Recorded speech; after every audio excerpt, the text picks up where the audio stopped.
soy Fernanda Rondo, soy directora de Planificación y Control de Gestión del Hospital Italiano de La Plata, y me acompaña, estás muteado, Fede. Yo soy Federico Massieri, el líder del equipo de tablero de comando del Hospital Bueno, Italiano de La Plata. y bueno, y con Fede siempre trabajamos en equipo para todo esto que ahora les vamos a contar, ¿no? El año pasado estuvimos invitados y hablamos sobre costos hospitalarios centrados en la gestión clínica del hospital, y ahora quisimos darle una vueltita de rosca y hablar cómo podemos calcular los costos de la no calidad de ese proceso asistencial, ¿sí? La premisa de nuestro sistema de información es que no se nos ocurre cualquier indicador o cualquier dato para nuestro sistema de información, sino que tiene que acompañar el modelo de gestión y el modelo organizacional, ¿no? Nosotros, como sabemos, hay 3 niveles de gestión: macro, meso y micro. En las organizaciones hospitalarias eh, hacemos hincapié en los últimos 2, la mesogestión y la microgestión. Dentro de la mesogestión, el Hospital Italiano de La Plata eligió la gestión de calidad como modelo de gestión, y dentro de la microgestión, la medicina hospitalaria, las unidades de gestión clínica, y en las revisiones del plan estratégico también ahora se suma el Comité de Guía de la Práctica Clínica como un actor fundamental, y ahora durante el desarrollo de la charla van a entender por qué, ¿no? Cuando hablamos de calidad de gestión en salud, hay muchas definiciones. A nosotros nos gusta esta definición porque acompaña nuestro desarrollo de pensamiento, ¿no? La calidad es el grado por el cual los servicios de salud aumentan la probabilidad de obtener los resultados deseados, ¿sí? Pero esos resultados tienen que ser consistentes con el conocimiento profesional actual, no cualquier resultado, y además con el uso racional de los recursos. Entonces, cuando analizamos esta definición, aparecen los 3 conceptos, las 3 C, que también todos conocemos. Los 2 primeros oraciones, ¿no? Aumentan la probabilidad de obtener los resultados deseados y que sea consistente, hablamos de la eficacia. La última oración hablamos de la eficiencia, y como todos sabemos, ser eficaz y ser eficiente es ser efectivo. Por lo tanto, cuando hablamos de calidad, hablamos de ser efectivos, ¿sí? Para nosotros es un sinónimo. Entonces, repasando un poquito estas 3 E, ¿no? Ser eficiente es hacer las cosas bien en relación con los recursos, ser eficaz es hacer las cosas correctas, pero ser efectivo es hacer bien las cosas correctas, ¿no? No hay nada más inútil que hacer algo que no sea correcto, hacerlo bien. Entonces tenemos que pensar bien qué son esas cosas correctas. Para medir la eficiencia, generalmente se utilizan estos datos. Se utiliza la producción, ¿sí? Cantidad de egresos, promedios de gestada, cantidad de cirugías, cantidad de consultas. Se utiliza la estructura, cantidad de camas, cantidad de quirófanos, cantidad de consultorios, cantidad de personal. Y cuando cruzamos estas 2 variables, producción y estructura, aparecen estos conceptos, ¿no? La ocupación, la ociosidad del prestador de salud y su productividad.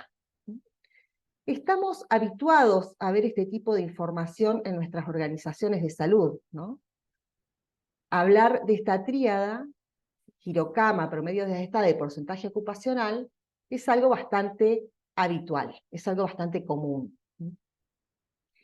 Pero nosotros, como nuestro modelo de gestión es la gestión basada en la calidad y no alcanza con la eficiencia, sino que tenemos que ser efectivos, como lo mostramos en la filmina, en la diapositiva de qué era la calidad en salud, dijimos, esos datos no nos alcanzan y tenemos que buscar otra información.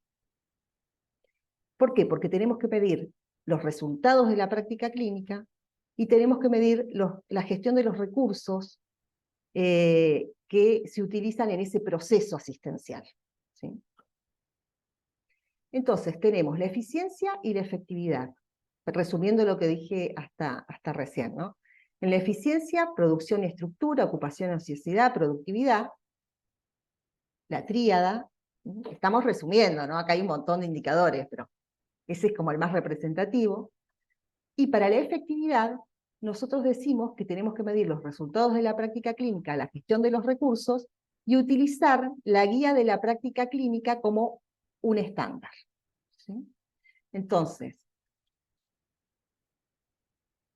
¿para qué? Para poder definir los costos de la no calidad. Ahora vamos a entrar,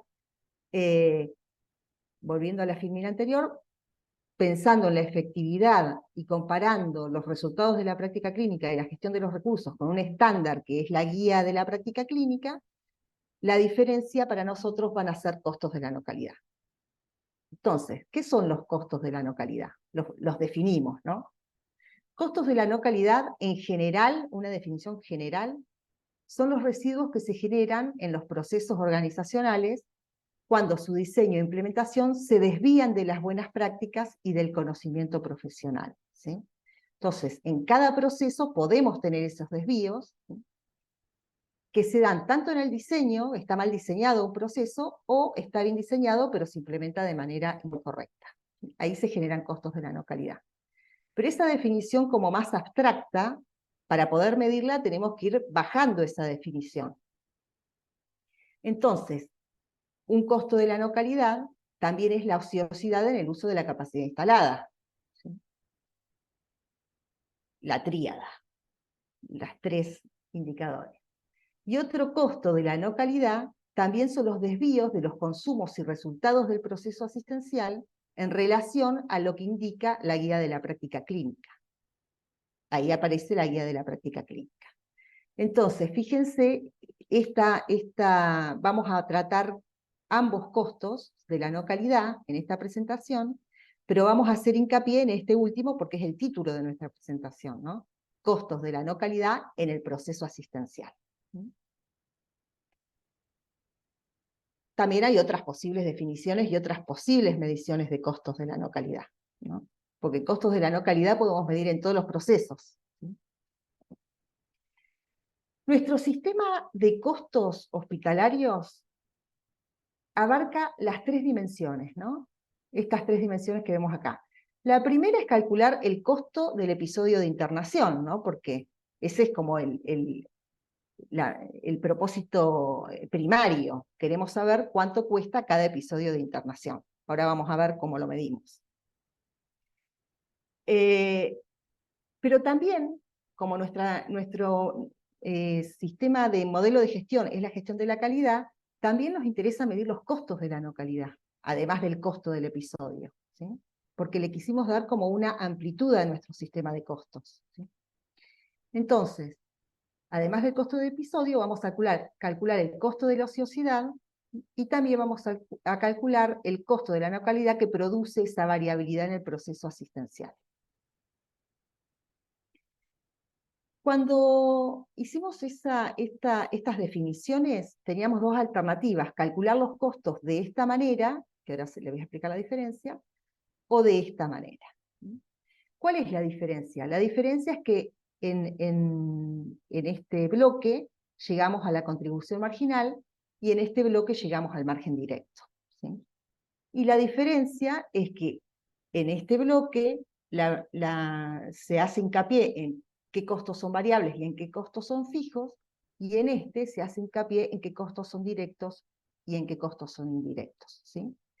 Nosotros elegimos este bloque de llegar al margen directo y de individualizar estos costos directos, porque estos costos directos son los que se producen cuando se consume lo que dice la guía de la práctica clínica. Ahora vamos a explicarlo un poquito mejor. Entonces, este margen directo es responsabilidad de todo el equipo de salud que solicita los consumos que va a tener el paciente en su internación. Entonces, como dijimos, elegimos esto y todos estos costos los tenemos que imputar a un episodio de internación. Los costos directos variables son los medicamentos, los productos médicos, los hemoderivados y las prácticas. Los costos directos fijos son los sueldos de los médicos hospitalistas, enfermeras, mucamas, administrativos, técnicos, O sea, todo aquel recurso humano que está en contacto con el paciente, por eso es un costo directo.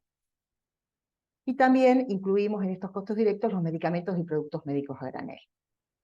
Los costos directos variables, ¿sí?, los imputamos directamente, porque nuestro sistema de información lo permite, a la carpeta de internación, a la carpeta, al episodio de internación, y los costos directos fijos utilizamos un distribuidor que es conocido por todos, ¿no?, los días cama y las horas quirófano, disponibles, y es importante la palabra disponible, ahora van a ver por qué en la próxima diapositiva.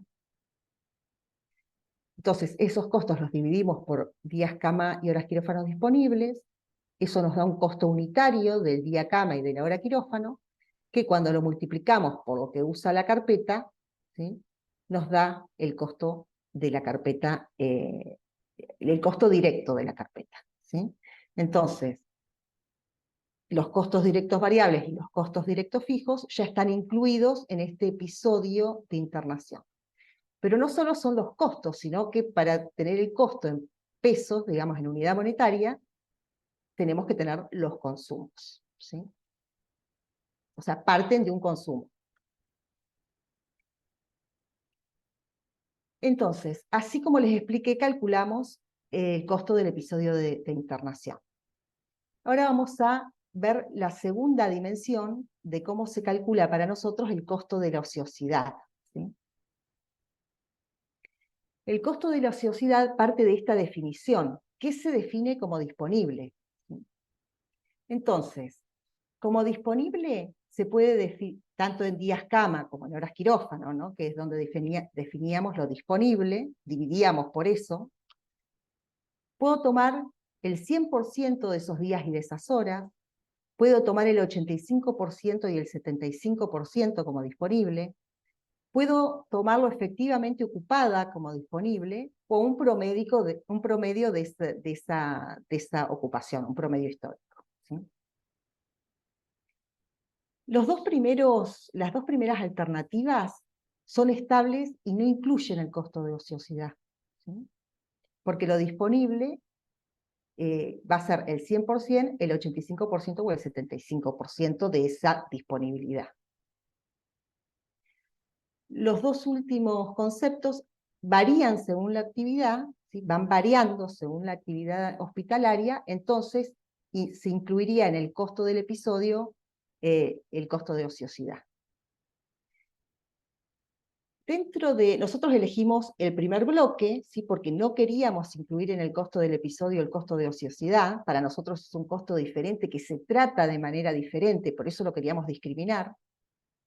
Y dentro de las dos primeras elegimos dividirlo por un estándar, ¿sí?, porque todos sabemos que el porcentaje de ocupación, el estándar del porcentaje de ocupación de los días camas es del 85%, de las horas quirófanos del 75%, y excederse de eso produce episodios de inseguridad hospitalaria, ¿no? Entonces, elegimos ese estándar.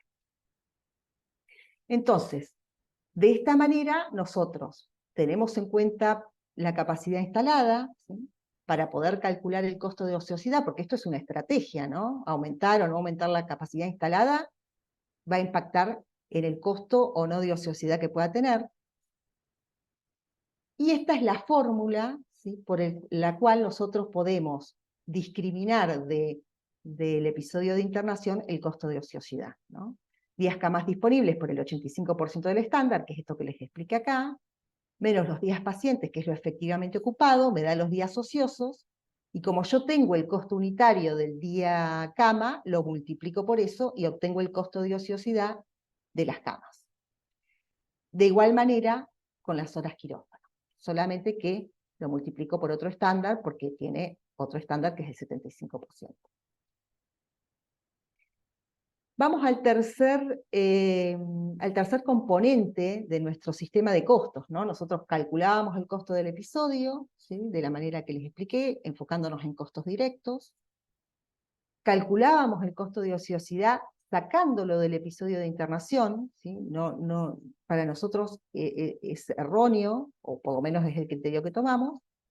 Y también podemos calcular el costo de la no calidad de ese proceso asistencial que para nosotros fue una herramienta, porque estamos en pleno desarrollo y con un montón de, obviamente, de inconvenientes, pero siempre poniendo la energía, para nosotros era muy importante pasar de esa mesogestión que solo mide la eficiencia a poder pasar a la microgestión que también mide la efectividad. ¿Sí? ¿Por qué? Por lo que vamos a ver ahora, ¿no? Porque en un hospital, esto es un mapa de procesos global, ¿no? Pero en un hospital los usuarios se convierten en pacientes, ¿sí? El proceso misional es el proceso asistencial, entonces lo queríamos medir, queríamos trabajar sobre ese proceso. En ese proceso asistencial se mide la gestión de los recursos, y como resultado no tenemos solamente la satisfacción del usuario, que está muy bien medirla, pero también está muy bien medir los resultados de la práctica clínica, ¿no? Para eso hacemos hincapié en la gestión clínica, en las tres estrategias que les mencioné antes: medicina hospitalaria, unidades de gestión clínica y comité de equidad de la práctica clínica. Y también, resumiendo un poco lo que decimos antes, eso es lo que a nosotros nos permite medir la efectividad, ¿sí? Gestión de los recursos y resultados de la práctica clínica. Entonces, esto ahora Fede va a explicar con un ejemplo, ¿no? Entonces, la efectividad para nosotros es los resultados de la práctica clínica, ¿sí? Que se mide a través de indicadores, la gestión de los recursos, que se mide a través de consumos, y los valores reales de estas dos variables los sacamos del tablero de comando.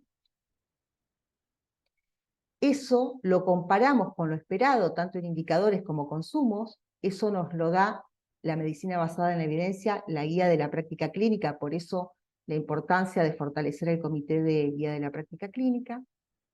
Y los desvíos, ¿sí? El resultado de esa comparación, hay dos posibilidades: que el proceso esté controlado, o sea que tengamos calidad, o que tengamos desvíos, ¿sí? Y podamos calcular el costo de la no calidad. La no efectividad, recuerden que para nosotros calidad y efectividad van de la mano. Como resultados de la práctica clínica, en todas las guías incluimos estos indicadores, ¿sí? Los digo rápido porque los va a explicar Fede: prevalencia de diagnósticos, promedio de días de edad, promedio de días de estada por patología, alta temprana, promedio de horas quirófano, tasa de reingreso, letalidad, mortalidad específica se aplica, y el porcentaje de egresos que ingresaron por guardia. Esto se está puliendo, esto fue lo global, ¿no? que se incluyó en todas las guías. Para gestión de los recursos, ya se los mostré en la filmina de cómo calculábamos los costos, pero días de estada, horas quirófano, medicamentos, productos médicos, hemoderivados, práctica. Con eso también calculé el consumo de esto, ¿no? Por patología. También calculamos el margen directo, que es un resultado económico, ¿sí? Que son los ingresos menos los costos directos, como expliqué también anteriormente. Y de cada patología también calculamos la estructura de costos, cómo está constituido esa estructura de costos. Bueno, ahora Fede nos va a contar todo lo que yo expliqué anteriormente, es para que Fede les pueda contar este ejemplo, ¿sí? Elegimos esta patología. Fede, dale. Sí. Bueno, ahora vamos a ver un ejemplo que es neumonía aguda de la comunidad en internación general, o sea, solamente pacientes que estuvieron en internación general, bueno, en ese periodo, ¿no? Y bueno, algunos, los datos, las proporciones en general se mantuvieron, pero algunos retoques hay, bueno, para fines didácticos. La que decir. Bueno, primero vemos los resultados de la práctica, ¿no? Que como dijo Fer, los medimos a través de los indicadores, que son esos que están ahí. Y bueno, si vemos por ejemplo el primero, prevalencia de diagnóstico, se pueden observar como tres grupos, ¿no? El primero, que va alrededor de 2.3%, el siguiente, que desde el 2020 y 2021, que está en 1.5, y luego aumenta algo, como a 1.6 en 2022-2023. Acá, bueno, cuando vemos un desvío, cuando vemos una variación en un indicador, lo que nos lleva a buscar es la explicación. Y en 2020, 2021, como sabemos, estuvo la pandemia, así que como que podríamos tirárselo a la pandemia. Pero ¿cómo puede afectar la pandemia al indicador de prevalencia? Bueno, ahí surgen diferentes hipótesis. Uno podría decir que, como en este caso estamos viendo neumonía, el COVID eh, cursaba con neumonía o podría tener manifestaciones similares, eh, haya habido un problema en la registración y se hayan registrado neumonías como COVID, ¿no? Ese sería como un problema de registro. También podría ser porque, bueno, estaban la gente por la cuarentena no podía salir de su casa, entonces no iban al hospital. Y también puede ser por las medidas de prevención para el COVID, ¿no? La distancia social, lavado de manos, también prevenían para infecciones respiratorias. Así que esas podrían ser las medidas que a mí se me ocurren, las hipótesis. Eh, y también si vemos que en 2022 y 2023 no se recupera la prevalencia previa, eh, también podríamos explicar por un efecto como post-pandemia, como una mayor toma de conciencia, pero como dije son todas hipótesis. Bueno, el promedio de estado lo voy a explicar más en el próximo. En cuanto a promedio de edad, también vemos que es bastante alto, pero que en el último año es el más alto de todo, que ha ido subiendo. Bueno, ahí también tenemos que ver, puede ser algo de la pospandemia, puede ser que haya variado el perfil o el público del hospital, eso hay que explicarlo. Bueno, no voy a explicar todos los indicadores, pero el último es el más llamativo de todos, que es la tasa de letalidad, en el que vemos que en el último año hubo un gran aumento de la tasa de letalidad, como al doble de lo habitual.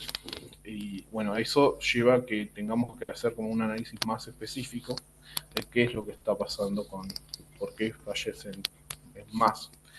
Y una explicación podría ser con este tema de la edad, que haya aumentado y entonces ahora sean pacientes más graves, pero hay que seguir analizándolo. La que viene. La siguiente. Aparte. El porcentaje, bueno, en cuanto a la gestión de recursos, Ah, el porcentaje de margen directo. Ah, bueno, vuelvo para atrás, dale. sí, ahí solamente voy a nombrar esto, que vemos que fue reduciéndose, pero tuvo un pequeño mejora en el, en el 2023. También, acá también habría que pensarlo, cuáles son, por qué se reduce, no aumenta, pero acá puede ser porque hayan bajado los ingresos o porque hayan aumentado los costos, ¿no? En este caso, como vemos, los costos en general se mantuvieron, salvo en el último año que aumentó proporcionalmente el costo días. Pero para verlos tenemos que evaluar los consumos para ver si es un problema de costos. Ahora sí, vamos a la que viene. Bueno, acá voy a pasarlo rápido. Vemos los consumos. Vamos a ver los días de estadas. Bueno, en las primeras columnas están los consumos esperados definida por la guía y en las siguientes los resultados de esos años que salen del tablero. En promedio de estado vemos que se mantiene en el rango que establece la guía. Bueno, y para ver un consumo en ampicilina, por ejemplo, que es el antibiótico que da la guía, que define la guía, se ve que es el que más se utiliza de todos, ¿no? Y que siempre está por encima del estándar, bastante más, llega hasta casi una dosis más del encima del estándar, ¿no? En la siguiente y la otra. Esta no es la siguiente. Bueno, acá vemos, por ejemplo, el consumo de prácticas, ¿no? Acá podemos ver en radiografía de tórax que la guía define que tiene que aplicarse siempre, pero que no lo hace, y que cada vez se va reduciendo más, ¿no? Y también que el consumo es mayor al porcentaje, por ende que se está indicando más de uno, que es lo que define la guía. con el riesgo de la exposición que significa. Y en tomografía vemos que fue aumentando el porcentaje de pacientes. Bueno, esto se puede seguir analizando, pero seguimos en otro momento. Bueno, lo pasamos rápido porque tenemos poco tiempo, o sea, para respetar los tiempos, ¿no? Bueno, Fede les comentaba este ejemplo, ¿no? de los desvíos que se producen en lo que elegimos medir en el proceso asistencial. Y acá, como para cerrar la presentación, vemos que en los costos de la no calidad del proceso asistencial hay cosas que se pueden medir en unidades monetarias, ¿no? Y hay dimensiones que no se pueden medir en unidades monetarias. Pero para nosotros, tanto lo que se puede medir en unidades monetarias como lo que no, sigue siendo un costo de la no calidad, ¿sí? Acá pusimos las fórmulas de cómo hacemos para medir este costo de la no calidad en el proceso asistencial. Les doy un ejemplo. En los días de estada, la cantidad estándar menos la cantidad por episodio, ahí nos da el desvío y lo multiplicamos por el costo día, ¿sí? Lo mismo para la hora quirófano. Eso siempre es si se usó de más, ¿no es cierto? Si se usó de más con respecto a lo que indica la guía. Entonces, el costo del episodio lo podemos desagregar. Este costo es del episodio, ¿sí? Esta porción es propia del episodio, y esta porción de ese costo corresponde a la no calidad por la variabilidad del proceso asistencial. Si se usó de menos, ¿sí? No va a estar el costo en el episodio porque no se utilizó, pero para nosotros igual lo detectamos y lo marcamos, porque usar de menos también implica otras consecuencias posteriores, y en realidad no hay que usar ni de menos ni de más, hay que usar lo que dice la guía, que es el estándar. Lo mismo con medicamentos, productos médicos, prácticas y hemoderivados, ¿sí? Lo podemos desagregar del costo del episodio de la misma manera, estándar menos utilizado por el costo específico de ese concepto. Acá también repetimos lo mismo, lo podemos desagregar o definir que se usó de menos y se debería haberse usado otra cantidad para la efectividad del resultado de la práctica clínica. Con respecto a los indicadores, también podemos, el alta temprana y los reingresos, ¿no? Si el reingreso está por encima del estándar, de acuerdo a esa patología, ese costo para nosotros de ese reingreso es un costo de la no calidad.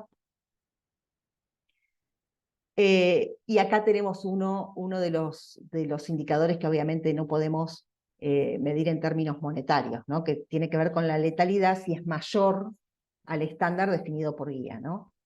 Si bien no se puede valorizar, sí es un costo de la no calidad, digamos. Así que bueno, cerramos con esta frase de Peter Drucker que nos encanta a nosotros, que no hay nada más inútil que hacer de forma muy eficiente aquello que no hay que hacer.